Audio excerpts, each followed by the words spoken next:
So we were actually founded way back in 2006. This is when Medicare Part D came into being, and overnight the government became, right, the biggest payer for drugs. And the question then became, well, how are we going to make sure that these drugs are being used in a way that is high quality? We needed a way to have specialized quality measurement specific to those drugs. So that is really where PQA was founded at that time as a public-private partnership. Um, Fast forward, I'd say about 6 years from there, and our first measures, which were related to medication adherence, were added to the Medicare Part C and D star ratings program. So that is still sort of our bread and butter today. That program governs Part D health plans and has pretty hefty financial implications as well as public reporting and others. So we've really kind of been in that program since our start, and since that program's start. Today, we have 5 total measures that are in that star ratings program. Those measures do account for a significant portion of a health plan's Part D spending, or rather a Part D rating within star ratings.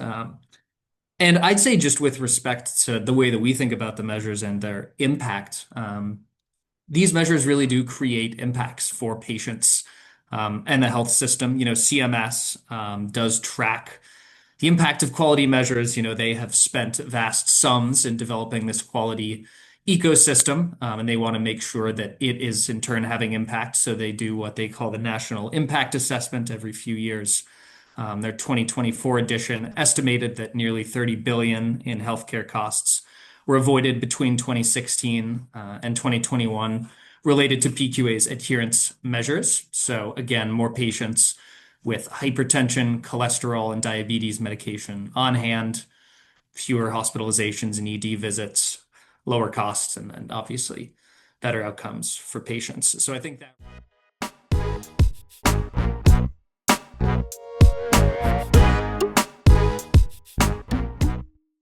So we develop the measure specifications and the value sets, which represent the associated clinical concepts, and test and independently endorse the measures for general use. CMS then essentially acts as a partner as the actual quality program. So we're able to endorse something, and our endorsements have some level of statutory weight. In order to be used in the Part D program, measures must be consensus based, and PQA endorsement meets that legal requirement, so that we are wired in that respect.